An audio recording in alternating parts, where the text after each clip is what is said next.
I love about seeing baseball live, and I've not seen any professional stuff. I've not been to Fenway, I've not been to Yankee Stadium, but just going and seeing British baseball crack at that bat on the ball, that real shotgun whip of the sound, just incredible. Or occasionally the ping. Yeah. If Luch was playing the ping. Yeah. I've never seen a game yet, and I'd love to.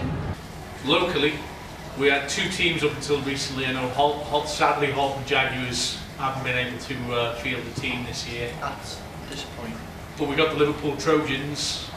One of our old podcasters, Chris Luciano, used to play for them. They retired his number recently, number 9. But Trojans, you want to get down there? But we went down and we caught up with some of the players, some of the coaches, managed to speak to them and see what brought them to the game and see what they had to say. Always try and back up the play, don't miss spots, okay? So Martin, just for future reference, just in case something like that happens. Okay, 1 down, runners on the corner. What are you going to do?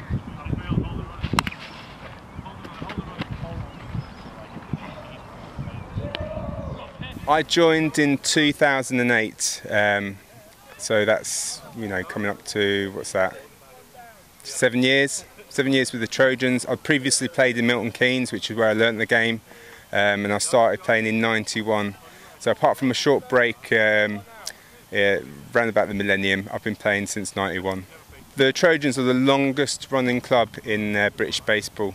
So they were established in 1946. There was a group of demobilised servicemen, demobilised following the Second World War, who formed a baseball team, and they were initially known as the Halton Trojans, and they were named the Trojans because they used to drink in the pub in the Halton Castle in West Derby, and they used to drink a Higson beer called Trojan, and so the barmaid would quip that those Trojans in the back room, you know, on the old Trojans. So the name stuck. They were the Halton Trojans, and then they became the Liverpool Trojans. But there's been a history of sort of baseball Merseyside long before then. But it's just that the Trojans have been going since 1946. So you say there's a long history on Merseyside. Do you know any of that? Can you tell us the views a little bit? Well, yeah, if you go back a bit earlier, so the 1930s, John Moores of Littlewoods Pools fame, he wanted an alternative to the football pools during the summer. So he was looking at using baseball to achieve that. So he funded 3 professional leagues, one in Liverpool, one on Humberside, and one in London. And they didn't last very long. But at the time in Merseyside, there was a number of clubs. There was enough to sustain. I think there's probably a few leagues in Liverpool. And they were playing at places like Goodison Park, at Melwood, where Liverpool Football Club train now. There's teams from Formby, Southport, all over Merseyside. And you can imagine at the time after the war, there was a lot of US servicemen based here, so that kind of further spread the kind of the love of baseball. So it's huge on Merseyside. On this particular ground, Beatle Stadium, I was looking on the internet the other day, and I found an excerpt from a book that an Ivy League collegiate all-star team had done a tour of Britain back in the 1890s, including a game here at Beatle Stadium. So there's been baseball at this location for well over 100 years. So there's been baseball in Liverpool almost as long as there's been baseball. I think you're close, yeah. You're absolutely close. I mean, Liverpool's always had that Atlantic link, hasn't it? Yeah. So the influences would cross over both ways. So yeah, it's. I mean, there's been internationals played here. I found that there was after the war there was an England-Scotland international played here at Beatle Stadium.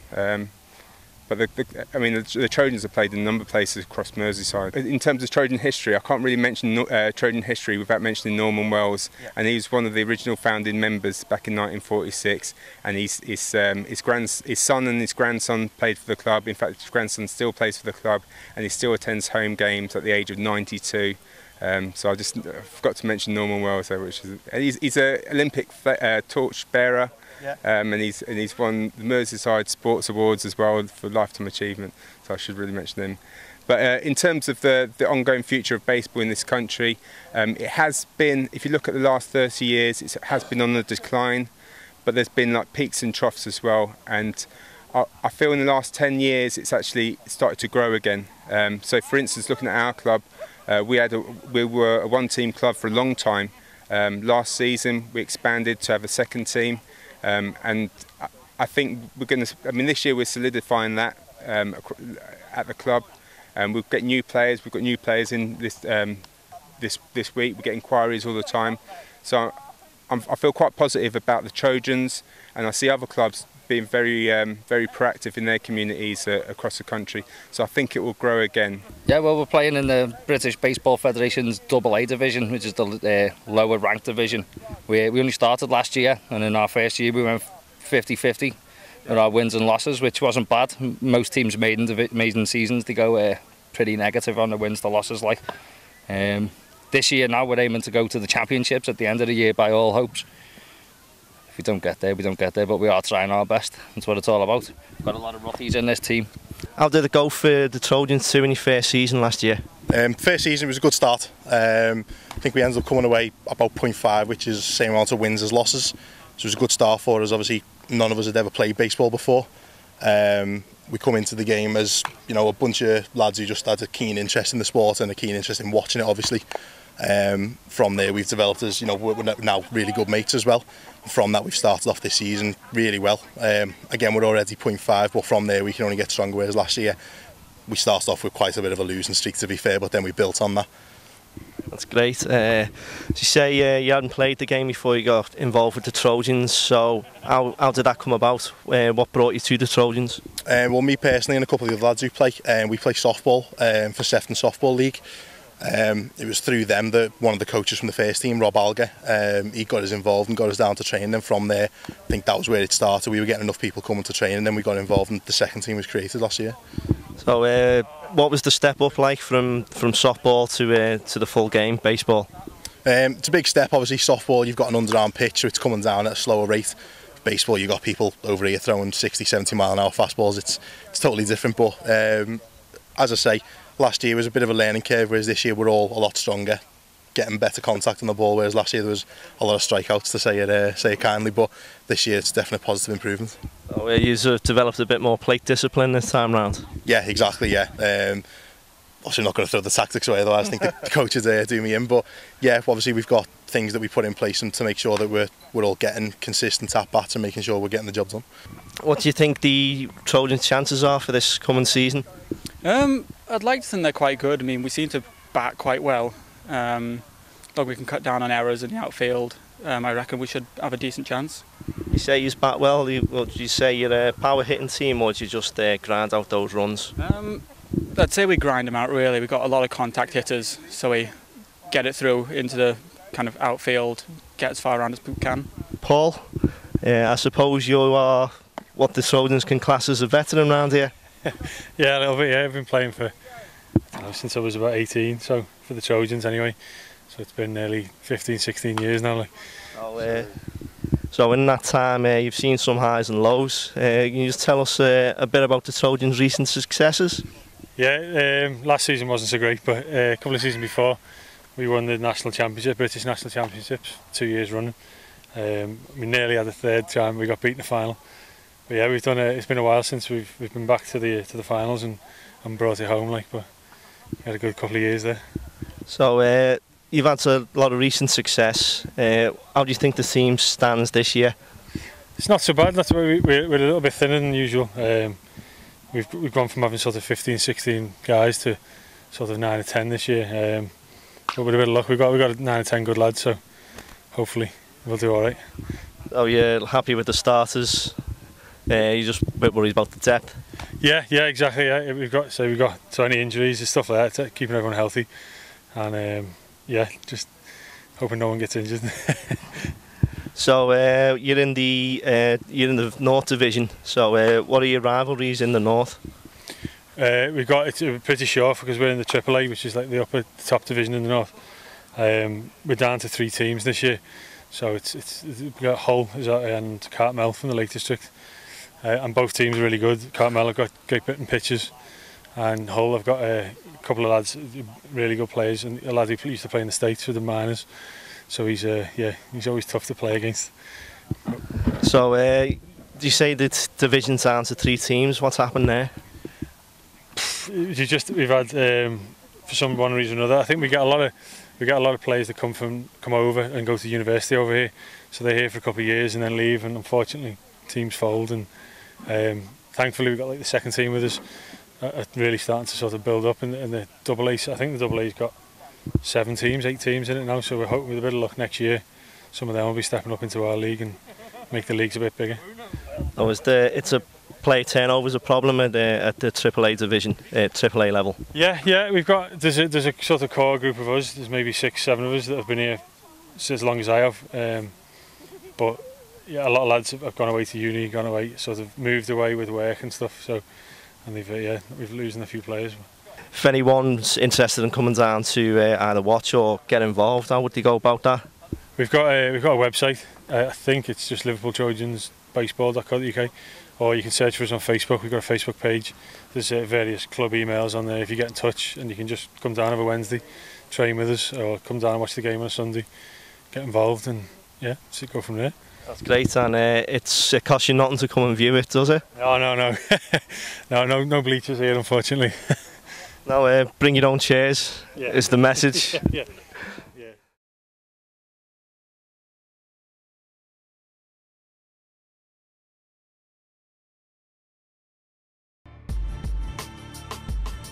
Welcome to another Farnham Report. It was a quiet weekend. The big game of the weekend this weekend, though, involved the Halton Spartans travelling a short distance across there to Manchester Titans. Now, this is the start of a real rivalry. Game started off quite well. Everyone was pleasant. Everyone was polite. That was where it stopped. Early on in the game, it was a little bit of to and fro in, a little bit of turnovers here and there, and the game seemed to just be stumbling along until Manchester really stamped their authority in the game, and then they used their experience to dominate the game. And the big misfortune, of course, for the Halton Spartans is the fact that they had 3 players ejected from the game. That's a discipline issue, and that's the sort of issue that's going to cost you big in a game like this. Manchester did end up having one thrown out themselves. The final score in that game was 46-0. Okay, so obviously your favourites to probably take the conference and obviously go into the playoffs. What's next for the Titans? The next game. We really, and again, this is a cliche, we don't focus on that. We take one play at a time, one game at a time. And this is the mentality we spoke about before in the last question. Is the mentality we have is just every play, every game. And if you build like that, then before you know it, the season's done, before you know it in the playoffs, and then we assess where we are. But as the head coach, of course, I do have to have a plan going into it, for the season. But we really, we really don't talk about anything apart from the next game and the next practice session, and that's how we take things. Do you think that being placed in this division was right for you? Because I know a lot of people are talking about that the realignment has been a big issue for a lot of teams, and some of the teams are in the wrong conference. Do you think the Titans would have been benefited more being in the next level? Absolutely. I know it's only, it's something that's not only happened to us, but the logic behind how the league works and how they divide it up, that's not for me to I wish I could explain it to you and as to why, and I wish someone had explained it to us. But that has been the biggest challenge from a coaching perspective, and recruiting the players to play and getting the interest from the players and the commitment from the players when they see a schedule that they think that we should win. And it's really difficult to get players to come and turn out on days and pay the money to come and play at a level that they think they shouldn't be playing. But I don't think it's done us any favours, but we are where we are, and we'll make the best of it, and hopefully by the end of the season there's no more realignments. We will know where we're going and the league has everything in shape. So it's a rookie season for the Spartans. Obviously you were sitting on the top of the conference 2-0 coming into today's game and quite confident. Do you think you've taken anything from this game? If we don't take a lot from this game, we don't deserve to be playing ball, to be honest. This is what it's about. You play teams that are better than you and you become better. We've all done it in practice. You practice against a better player to become better. Same on the field. I can't say it. I'm proud of the lads. They stuck at it. The expectations for today was really, we were 2-0, but we knew we were playing an experienced side. I asked for some character, and I asked for the guys just to keep going today, and we've shown that. Half time we regrouped, readjusted, and we did what we needed to do today. It was always going to be a tough day. I've got a lot of rookies in our team, but they developed and learned today, and I can't ask for any more than that. That's all it's about, yeah. Okay, and obviously Manchester came into this game, quite confident, and came out today 46-0 winners. Yeah. What will your team take away from that today? Yeah, I mean, we've got to take away an awful lot. We played probably the team that's going to win our division. If I'm being honest, they stand a good chance of going off into the playoffs as well. Very, very experienced. They read our offence very well. They read our defence very well. We will learn a lot from today. We regroup, we practice midweek, and we learn from it. My guys are happy. My guys still smile, and they'll take a lot away from today. They'll take a lot. So obviously a lot of fun. The guys are clearly enjoying it. Well, we have to. I mean, at the end of the day, we do this for fun, yeah. And I put a motto in this club when I very first started 15 months ago now. It's about working hard. It's about playing hard, but it's about having fun. And that's what this sport is. We all do it for the love of the sport. And all my guys are still smiling. I'm still smiling. And we'll have a drink tonight, and we'll move on to next week. What's next for the Spartans? Yeah, next for the Spartans is our first home game. Really looking forward to it. It's the return match against Carlisle. It's at the Select Security Stadium in Widnes. Fantastic venue, fantastic pitch. The guys like playing there. We're really looking forward to next week. We're hoping for the big crowd, noisy crowd, and a big day, and let's look forward to it. And of course, Benchwarmers are hoping to be there as well. Exactly, you guys, I've invited you down, Gary. I've even said you come on the sideline as well. Very, very kind of you. Yeah, so you guys come down, enjoy the day with us, and let's see what next week brings. Now, of course, after that, Halton really don't have to look too badly on that. This is a Manchester team that a lot of people were surprised to see put in Division 2 at the start of this season. They felt that they were probably up there in Division 1. It was a bit of a coin toss between them and Chester Romans, so it'll be interesting to see how other teams deal with Manchester in this division. But Halton need to pick themselves up. They've got a big game this weekend, their first ever competitive home game. That's at Select Security Stadium in Widnes, so get across there at 2 PM. I believe it's £5 to get in. They've got a whole day and all events planned, so it'll be an exciting day. And don't forget that your Benchwarmers team's going to be there at the game as well, so go along and say hello to those guys. In Div 1, the Merseyside Nighthawks rivals Clyde Valley Blackhawks and Edinburgh Wolves played today, and that was a big game because Edinburgh Wolves come out 26-12 winners, which means that the Nighthawks and Gateshead Senators now are the only unbeaten teams in that division. Clyde Valley have to come down and play in Merseyside, and Merseyside, I believe, have to go up to Gateshead and play. There's a big division, and if Merseyside can get the results here, they can be looking at another #1 seed, so get along and support those guys. Also next weekend, Lancashire Wolverines. If you don't want to go to those games, get across to Lancashire. Blackburn Rugby Club, fantastic game in store for you here. Tamworth Phoenix, who are a fantastic team in themselves, really well established team, are taking on the Lancashire Wolverines. The Wolverines will be looking to do exactly what they did earlier in the season when East Kilbride Pirates came down and picked up a win, really making that Wolverine den a home fortress for themselves. So if you get a chance, that's a 2 PM kickoff as well. Well, I think this season the main difference between us now and last year is the preparation, the coaching, and the classwork we're putting in. So we, as a coaching staff and as players, feel a lot more comfortable heading into this season compared to last season.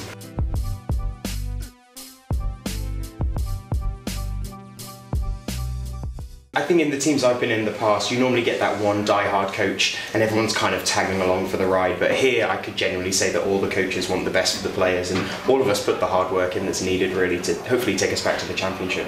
So last year, obviously, everybody bought into the ethic, or the ethos that the coaches were putting across. Would you say that was going to continue this year, or is there anything different that you've done this year, do you think, that might make the difference? Well, I think the model that we're using is exactly the same. It's all about us this year. We've said that from the very beginning. The camp's been exactly the same. The technology we're using to try and scout and film and try and make improvements is all exactly the same. It's just we now have more hungry players that are buying into it. And on a personal note, how do you think your own development's gone? Obviously last year, winners at the bowl. Do you think you've got enough to carry on as a starter in this team? Yeah, me personally, I think I've got a bit more in the tank to give. So it's been going well so far in the first 2 games that we've had. Just need to get kind of match fit and knock the rust off really, but hopefully it should be another championship start. Now, the reason I said that was because of course you caught that vital pass in the bowl and obviously changed the view of the game. And that. Do you think that there's any players in the team this year that stand out more than any? Well, one thing compared to last season is the depth we have. I'd say that we still have, you know, Adrian at QB and a few starters and standouts across the whole team, but it's really the depth which we saw from today, a few people going out with injuries, and we can plug that hole really easily. So I think that's our real strength, is how deep we can go at each position. What do you think, as a team, attracts other coaches to want to come here? Winning. Yeah, people like winning, don't they? And then they like to be able to have guys that turn up that want to learn and want to get better. They don't want to rock up and have 2 or 3 people that aren't really bothered trying to teach them to play a sport that they love. And the fact that when we turn up together and you've got 4 or 5 guys in each position, if not more in some, you know, 10 or 12 in some, and they all want to learn, they all want to get better, they've all asked questions, they all want to get to all the sessions, and that, you know, it's massive, and that's what makes good coaches want to come to good programmes. So obviously you must be quite proud because you've got players like Mark Halton who've now gone on to play in Florida and America, and obviously you've learned everything you could from the likes of yourself. How do you feel about that?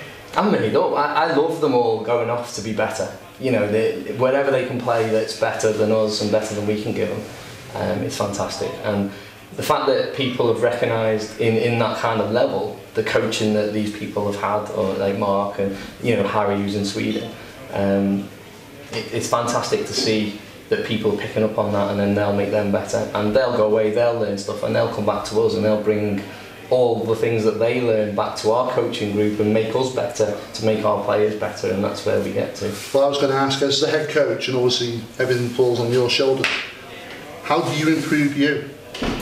The coaches improve me.